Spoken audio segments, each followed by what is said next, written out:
Good morning. एक बात बताइए, अगर कोई आपके घर में ज़बरदस्ती घुस के रहने लगे और बोले ये कि हम जो बोलेंगे वो करोगे, जैसे बोलेंगे वैसे रहोगे, जो काम बोलेंगे वही करना है, बाकी शांतपूर्वक बैठे रहना है, तो आपको बुरा तो लगेगा। एक तो सिंपल सी बात है, कोई आपके घर में ज़बरदस्ती घुस के कब्जा करके बैठा है, उसके ऊपर से वो चाहता है कि आप वही करो जो वो बोले, तो बुरा तो लगेगा। और सिंपल सी बात है, आप ज़्यादा दिन इसको बर्दाश्त नहीं करोगे, कभी ना कभी विद्रोह कर ही जाओगे। आज जो मैं बताने चल रहा हूँ ना, भारत के इतिहास में एक घटना हुई थी, साइमन कमीशन की घटना।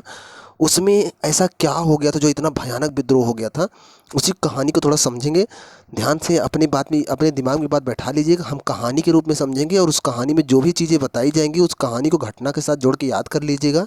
पेपर में कभी भी गड़बड़ नहीं होगा, बस कहानी आपको याद होनी चाहिए बस। रामायण तो याद होगी ना आपको, महाभारत तो याद होगी ना, तो ये भी याद हो जाएगी। कहानी ही तो है, कहानी कौन भूलता है? कहानी तो छोटे छोटे बच्चे भी याद कर लेते, दादी नानी की कहानियाँ कितना याद होगा आपको, ये भी याद हो जाएगा। चलिए शुरू कर लेते हैं। अब जो कहानी बताने चल रहा हूँ ध्यान से सुनिएगा। दरअसल भारत सरकार अधिनियम 1919 भारत में आता है। अब आपको समझ में नहीं आ रहा होगा अधिनियम क्या है, थोड़ा सा कहानी पीछे चलते हैं, समझाते हैं आपको। जब British east India company Bharat में व्यापार करने आई थी ना, तो उस समय ब्रिटेन में राजशाही थी। आज भी राजशाही है, उस टाइम भी राजशाही थी, लेकिन आज की राजशाही में उस समय की राजशाही में बड़ी अंतर है। आज की राजशाही संसदीय व्यवस्था पर आधारित है, उस समय की राजशाही, राजशाही मतलब समझते हो ना, जहाँ पर राजा ही सब कुछ होता है। अपने यहाँ तो राजशाही है नहीं, अपने यहाँ तो प्रधानमंत्री का पद होता है, राष्ट्रपति होता है। ब्रिटेन में राजा होते हैं। उस समय के राजा जो होते थे तानाशाह होते थे, जो चाहते थे वही होता था। तो जब यहाँ पर ईस्ट इंडिया कंपनी है, ईस्ट इंडिया कंपनी की स्थापना 31 दिसंबर 1600 के आप पढ़े होंगे, 1599 के आसपास तब हुई थी। मतलब कि 1600 में ईस्ट इंडिया कंपनी भारत में आई थी, ये तो आप पढ़े होंगे। तो ये भारत में व्यापार करने आई थी। कहाँ से आई थी? ब्रिटेन से ईस्ट इंडिया कंपनी भारत में व्यापार करने आई थी। ब्रिटेन में राजा होते थे। अब राजा को ये डर था कि कहीं इंडिया में जाकर ये कंपनी मजबूत ना हो जाए और पूरा इंडिया को कंट्रोल में कर ले और हमारे ऊपर आक्रमण कर दे। इसलिए राजा कंपनी में अपना डर बनाए रखने के लिए समय समय पर आज्ञा पत्र भेजते थे कि मतलब तुमको ये करना है। कंपनी को बहुत सारे निर्देश भेजते थे कि कंपनी को ये करना चाहिए, कंपनी को वो करना चाहिए, मतलब कंपनी को अपने अंडर में रखने के लिए बहुत सारे नियम भेजते थे। अगर कंपनी उनकी कभी भी बात नहीं मानती थी तो कंपनी के खिलाफ एक्शन ले लेते, लेकिन कंपनी हमेशा उसकी बात मानती थी। तो आप अगर किसी को बचपन से डरा के रखो ना, तो बड़ा भी हो जाएगा तब भी आपसे डरता रहेगा। जैसे सिंपल सा आप समझते होगे, सर्कस में आप देखते हो कि हाथी का बच्चा, सॉरी बड़ा सा हाथी को एक छोटे से रस्सी में ऐसे उसके पैर में छोटी सी रस्सी से बांध देते हैं, खड़ा रहता है। क्यों? क्योंकि जब उसे बचपन में लाए थे ना जंगल से पकड़ के ना, तब भी उसे एक छोटी सी रस्सी से बांधे थे, तब वो नहीं भाग पा रहा था, क्योंकि उसके लिए उस समय रस्सी बहुत मजबूत हुआ करती थी, तो वो नहीं तोड़ पाता था। लेकिन जैसे जैसे वो बड़ा हो गया ना, रस्सी वही है, उसी में वो बड़ा हो गया, तो उसे अब भी लगता है कि वो नहीं तोड़ पाएगा, तो एक डर दिमाग में बैठ जाता है। तो यही राजा भी चाहते थे, कंपनी भले भारत में व्यापार करने गई है, उसके अंदर भी एक डर होना चाहिए कि हम राजा हमारे ऊपर नियंत्रण करता है। इसीलिए राजा कंपनी को समय समय पर आज्ञा पत्र भेजता था, अधिनियम भेजता था, कंपनी को निर्देश देता था, कंपनी को ये करना चाहिए, कंपनी को वो करना चाहिए। ठीक है, अब company British east India company Bharat में व्यापार कर रही थी, सिंपल सी बात है, राजा अपने आज्ञा पत्र से यहाँ काम करवा रहा था। तो 1919 का एक अधिनियम आता है। अब कहानी शुरू हो रही है, ध्यान समझिएगा। 1919 का एक अधिनियम आता है, भारत सरकार अधिनियम 1919, और ये बोला गया प्रांतों में वहाँ पर द्वैध शासन लगाया जाएगा। द्वैत शासन समझते हो ना? अब द्वैत शासन थोड़ा समझ लो, द्वैत शासन क्या होता है। ये सब शब्दावलियाँ समझ लेंगे तो इतिहास जब पढ़ेंगे तो अच्छे से समझ में आएगा आपको। द्वैत शासन में ये होता है दो दो लोगों का शासन, मतलब कि एक आम जनता का शासन, आम जनता में कोई जीत कर कुछ बन जाए, प्रधान बन जाए, सीएम बन जाए, उसका शासन, प्लस एक गवर्नर जनरल का शासन। जब जनता पे दो दो लोगों का शासन होता है ना, तो उसे द्वैत शासन बोलते हैं। क्या आज आपके यहाँ द्वैत शासन है? क्या दो दो लोग का शासन है आपके ऊपर? ध्यान से देखिए, है। एक राज्यपाल भी आप पे शासन करता है, एक मुख्यमंत्री भी आपके शासन करता है। ठीक है, तो उसी उसी का एक तरीका है, आज भी चलता है। तो यहाँ द्वैत शासन लगा था 1919 के अधिनियम के द्वारा, प्रांतों में लगाया गया था कि भारत में हम द्वैत शासन लगाएंगे। लेकिन एक बात ये बोला गया था कि हम 10 साल बाद, 1919 से 10 साल जोड़ेंगे, कितना आएगा? 1929 की 1929 में हम आएंगे और चेक करेंगे यहाँ पर ये चेक करेंगे कि ये जो द्वैत शासन भारत में लगाए हैं क्या सही है, कि इसमें कुछ सुधार करने की ज़रूरत है। ये तमाम चीज़ें हम चेक कर लेंगे, उसके बाद अगर कुछ भी सुधार करना होगा सुधार कर लेंगे। तो इसी को चेक करने के लिए 1929 में एक समिति आती, कोई कुछ लोग आते ब्रिटेन से, यहाँ चेक करते। बात हुई थी 10 साल बाद आने की, लेकिन हुआ क्या कि ये लोग 1927 में ही आ रहे थे, 8 नवंबर के आसपास 1927 में ही आ रहे थे। अब आप बताओ, अगर आप कहीं पर फ़ोन करके बता दो कि हम परसों आएंगे, जैसे कि मान लो कि जैसे किसी की शादी हुई है, जैसे मान लो किसी की भी शादी हुई है और वो अपने ससुराल फ़ोन करता है कि मैं परसों आऊँगा। परसों, परसों क्या नरसों कर लेते हैं, चलो परसों ही कर लेते हैं। बोल दिया मैं परसों आऊँगा, घर पे फ़ोन करके बता दिया कि मैं परसों आऊँगा, तो वहाँ पर ससुराल वाले पूरी तैयारी में हो गए कि जीजा जी दामाद जी अब आने वाले हैं, परसों आने वाले, घर को साफ़ सफाई करेंगे, रहने की व्यवस्था करेंगे, किस कमरे में ठहरेंगे, फ़ैन वैन की व्यवस्था कर देंगे, गर्मी बहुत ज़्यादा है, तमाम चीज़ की व्यवस्था चल रही होगी। और ऐसे में जीजा जी या फिर दामाद जी कल ही पहुँच गए, बोले थे परसों आऊँगा और पहुँच गए कल ही। तो वहाँ की जो सासू सासू माँ हो, उनके मन में डाउट तो होगा ना, बोला था कल आएंगे परसों आएंगे, कल ही क्यों, आज ही क्यों आ गया। पूछेंगे क्या भाई, रहा नहीं गया, आज ही चले आए, तुम तो परसों आने वाले थे। तो ये जब आप समय से पहले कहीं पहुंच जाओगे ना और बताओगे परसों आ रहे हैं और आज ही पहुंच जाओगे ना, तो मन में डाउट आता है कि क्या बात है, समय से पहले आ गया, 2 दिन नहीं रह गया, 1 दिन नहीं रह गया। लोग तरह तरह की बातें सोचते हैं। यही कुछ ऐसा हुआ था साइमन कमीशन के साथ। जब 1919 के अधिनियम के द्वारा ये बोला गया था कि हम 10 साल बाद आकर चेक करेंगे, यहाँ लिखा देखो, ये 10 साल बाद उपरांत ऐसा आयोग नियुक्त किया जाएगा जो इस अधिनियम की प्रगति की समीक्षा करेगा और भारतीय द्वैध शासन से ऊब चुके जो प्रांतों में जो लगा था उसमें क्या परिवर्तन चाहते हैं, इसके बारे में बात करेगा। इसी के लिए साइमन कमीशन आया था 1927 के लास्ट में, 28 की शुरुआत के आसपास, मतलब अक्टूबर नवंबर का महीना चल रहा था, 27 का। और उसमें 7 लोग आए थे, 7 लोग आए थे, जिसमें जिसका अध्यक्ष था सर जॉन साइमन, उसके अध्यक्ष थे। उन्हीं के नाम पर इसका नाम साइमन कमीशन रखा गया था। अभी कहानी जोड़ पा रहे हो ना। 1919 के अधिनियम को चेक करने के लिए 1929 में कोई कमीशन आता, लेकिन वो कमीशन 2 साल 1 साल पहले ही आ रहा था। डाउट इस बात का है कि ये पहले क्यों आ रहा है, टाइम से आता। तो जो 7 लोग आ रहे थे, ठीक है, अगर आ रहे थे तो कोई बात नहीं है, आ रहे थे ठीक है, उसका अध्यक्ष जो बनाया गया वो अंग्रेज था, सर जॉन साइमन थे। और उसमें 7 लोग थे और सब के सब ब्रिटेन के थे, मतलब सब के सब अंग्रेज थे। अब देखो, एक समिति आ रही है भारत में विचार करने के लिए, भारत का कोई आदमी भी उसमें शामिल नहीं है। 7 लोग हैं, सातों ब्रिटेन के हैं और उसका अध्यक्ष जो है वो सर जॉन साइमन है।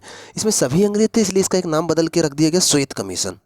यहाँ देखो, साइमन कमीशन के सभी सदस्य अंग्रेज होने के कारण इसे श्वेत कमीशन कहा गया। 8 नवंबर 1927 को इस आयोग की स्थापना हुई थी। अब 8 नवंबर 1927 को इसकी स्थापना हुई थी और ये कहाँ चल दिया, भारत में, और इसमें सबके सब अंग्रेज थे, इसलिए इसे क्या बोला गया, श्वेत कमीशन। अब एक तो भारत में आ रहा है, एक तो समय से पहले आ रहा है, इसमें सभी लोग अंग्रेज हैं, इसीलिए लोगों के मन में डाउट हो रहा था कि ये पहले क्यों आ रहा है। यहाँ देखिए, जब 1928 में कंपनी ये भारत पहुंचा ना, बम्बई में इसका तीव्र विरोध हुआ और साइमन कमीशन वापस जाओ के नारे लगाना शुरू कर दिए लोगों ने। लखनऊ में जवाहरलाल नेहरू, वल्लभ भाई पंत ने भी लाठियाँ खाई, मतलब कि अब विरोध करोगे तो अंग्रेज भी विरोध करेंगे, लाठीचार्ज करेंगे, वहाँ वो लाठियाँ खाई।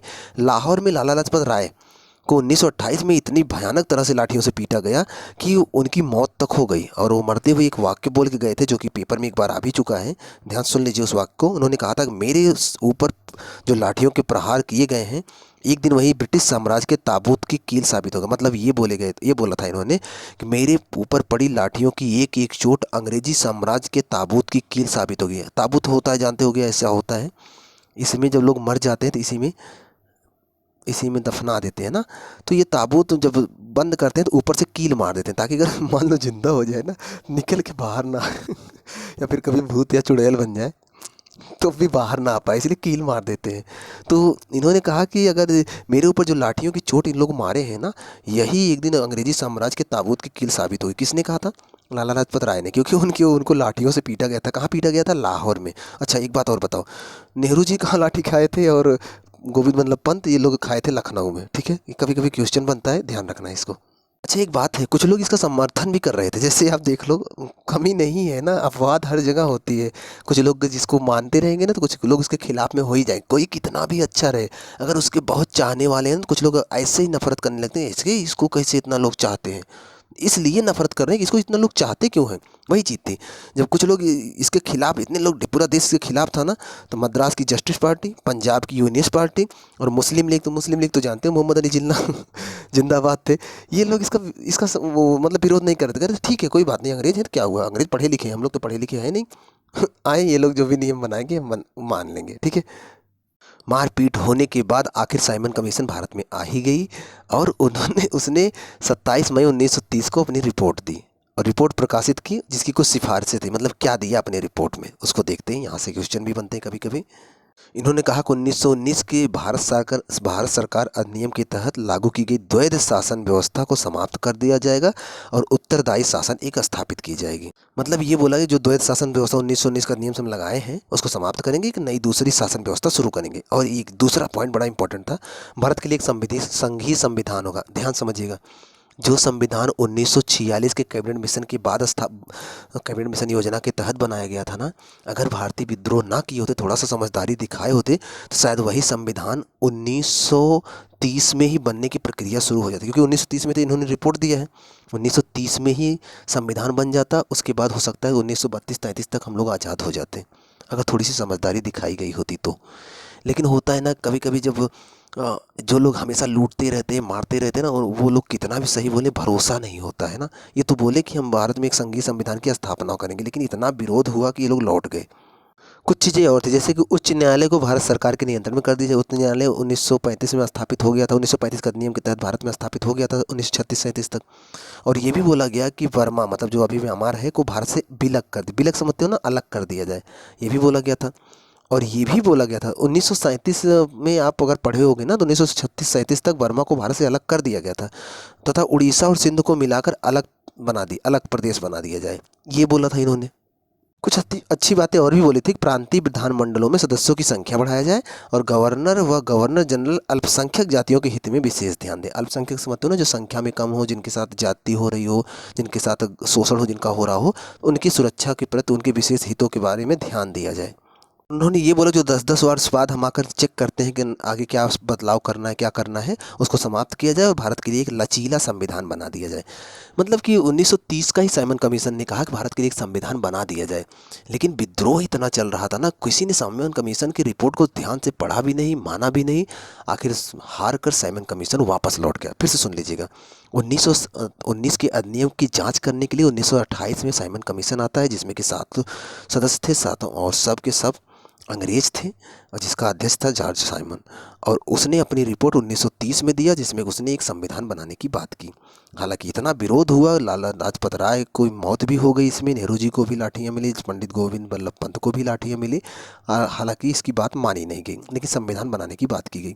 जानते हो, 1942 में क्रिप्स मिशन भारत आता है, वो भी आया था यही चेक करने। 1942 की बात करूँ, जब भारत छोड़ो आंदोलन चल रहा था, तब भी वही चेक करने आया था कि भारत में एक संविधान बनवा दिया जाए, तब भारत को आज़ाद किया जाए।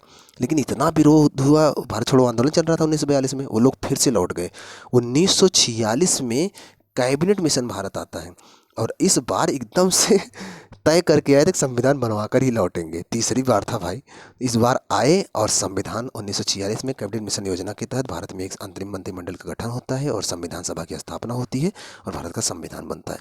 कितना प्रयास हुआ, 28 में, 30 में प्रयास हुआ, 42 में प्रयास हुआ और 46 में प्रयास हुआ, आखिर संविधान बन गया और देश को आज़ाद कर दिया गया। यही है सर साइमन। और ये देख लो कितना लोग विरोध कर रहे हैं, सर साइमन के विरोध में थे। हमें पता है इतिहास थोड़ा बोरिंग लगता है, लेकिन इतिहास से क्वेश्चन आते हैं, क्या करेंगे, अब पढ़ना तो पड़ेगा ही। और जल्दी ही एक छोटा सा सीरीज बनाएंगे और भारत के जितने गवर्नर जनरल हैं सबको कंप्लीट करवा देंगे डिटेल में, कहानी के रूप में समझाकर, ताकि अगर कभी गवर्नर जनरल से क्वेश्चन आए तो गलत ना हो। जैसे कभी लेखपाल का आप देखोगे ना, गवर्नर जनरल से क्वेश्चन आया था, 2 क्वेश्चन आए थे। तो सिंपल सा है कि जो जिससे क्वेश्चन बनते हैं उन्हीं को फोकस करके पढ़ लिया जाए, ताकि किसी भी एग्जाम में बैठे गलत तो ना हो ना। ठीक है, मिलते हैं आपसे नेक्स्ट वीडियो में। चैनल पे अगर पहली बार हैं जरूर सब्सक्राइब कर लीजिएगा और पढ़ते रहिए, खुश रहिए।